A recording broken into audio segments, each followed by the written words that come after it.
Okay, so last time I did ask about the feedback, and one was, of course, teaching, how to present, how to do sessions, and I have included the last topic in my mind is research, and then definitely I'll do one or two more sessions.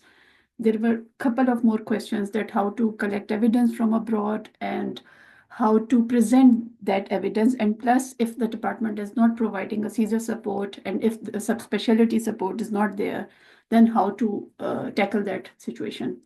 So I'll try my level best to tackle those questions and let you know that how to do it. There is definitely a way around, and let's see. So today, again, this is my favorite. This has become my favorite quote these days. Not these days.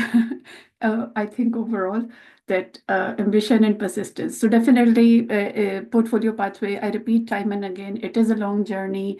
It's an expensive journey. It's persistence is must. Don't get dejected. There is way around for most of the things, if not all.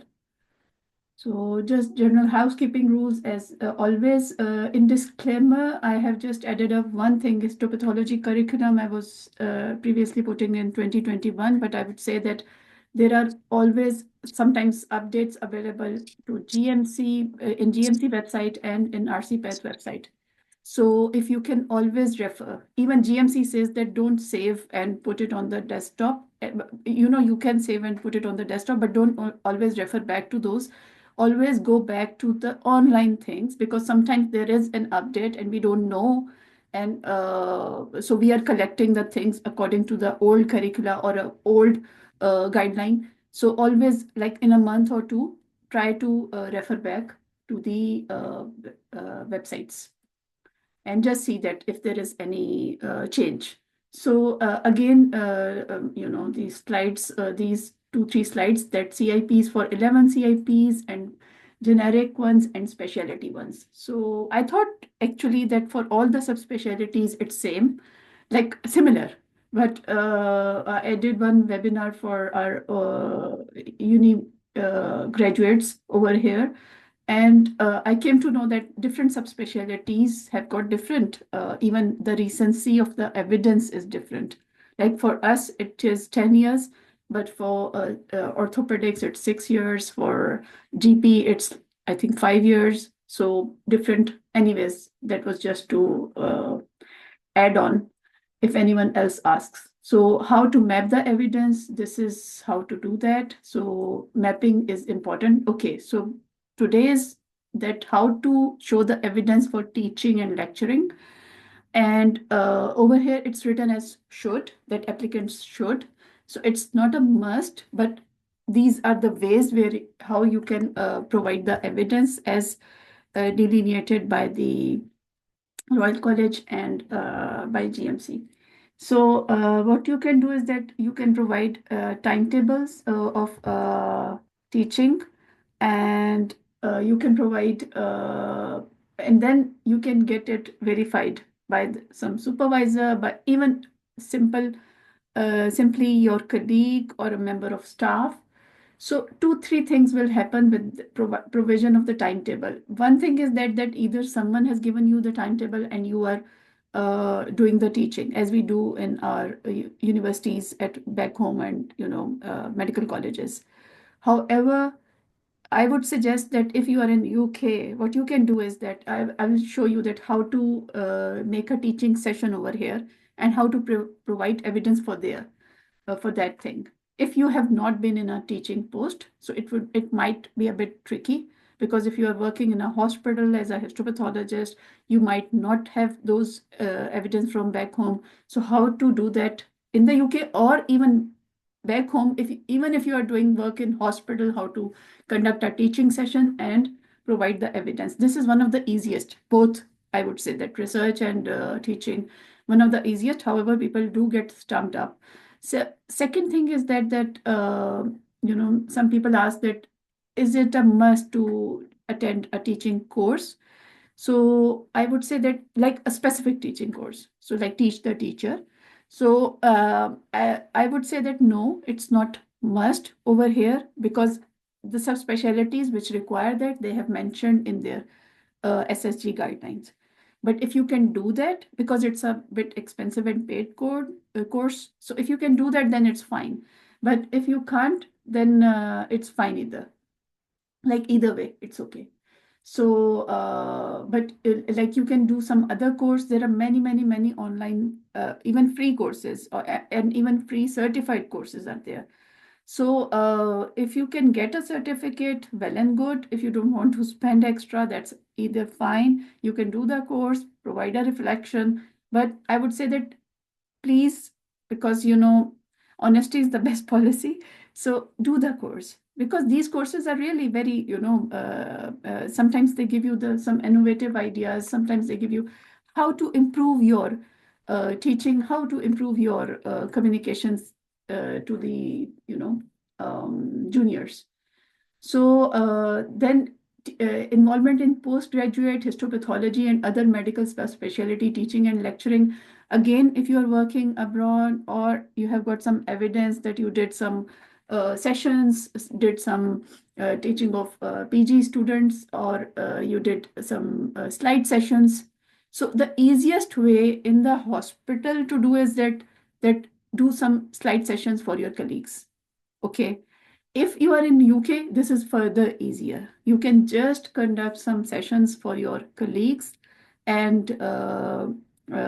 get the so it will cover your management, it will cover your leadership skills, it will cover your uh, the teaching bit also. So what happened over here is that I will show you my feedback form. When I came and when I was doing Caesar, although people had done Caesar, and there was some ask about in the WhatsApp group also that how to provide the feedback for that.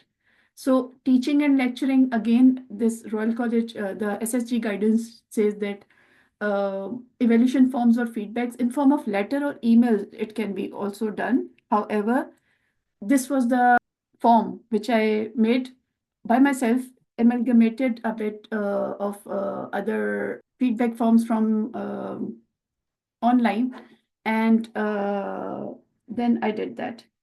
You can just do that, and there are a few more uh, feedback forms which are available online, and this is one of the Royal College Physicians Training Board.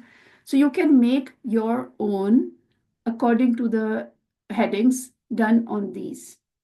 So you can make these kind of things, and always, any other comments should be a bit formative. But I would go for this. Why? Because it's very easy to fill in.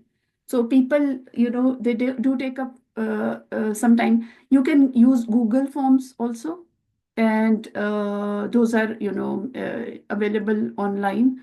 And after the session, you can just share the barcode or share the Google Form link, and you can get that. So it's not mandatory that, so these are just examples, some examples. And this is Royal College of Surgeons. And then again, another example for the course. So what they did was that they have provided that it's a kind of a paid course because they are saying that whether the fee was okay, like course was good value for money, and so you can always tweak the questionnaire and questions according to your own session, and then ask, and then 1 2 3 4 5. I would say that the numerical is it's very good that if you go about that. And then letters and emails from colleagues confirming role in teaching and supervision. So you can just get the letters and emails, you can ask them. And then you can ask about you can give the what you call evidence of examining activity also for universities and for those.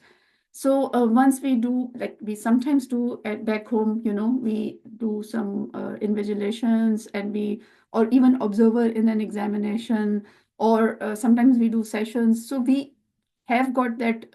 If you don't have, then it's fine. But if you have got that, it's amazing, to add on over here. And then workplace-based assessments undertaken for doctors whose practice applicants have supervised. So even again, this is very simple and very easy. You know, even for BMS, you can make a teaching session or a training session pertaining to your subspecialty or pertaining to your anything like general, even that frozen sections and those things, importance of frozen sections. So I'm just giving you an idea and examples. So that's why I said that these are one of the easiest things to cover. And attendance at teaching course, yes. Over here, it is written as must. So applicants must provide. So it's relevant teaching course supported by the certificates of attendance and talks and presentation. So Royal College says that it's best to provide a certificate, and you can give the, because I said that non-certified also are there, but there are very simple some certified courses online available, not definitive, the higher priced. So you can do that. And talks and presentations or teaching sessions given by, so you can even provide the evidence of meeting timetables, or you can start some sessions. So that's, I'm saying that that will cover your leadership skills, your teaching skills, your administration, and the feedback and the communication. So it covers many CIPs in your the portfolio. For the last line, I have just added up that articles pertinent to medical education. So I had some articles which I submitted for the publication, and the medical education bit, and also the related to the students. So how students react with the PVL sessions, if there is a change of curricula, how students react. So those were published. So you can even publish articles in journals pertaining to medical education or students' perceptions. So those are survey kind of articles.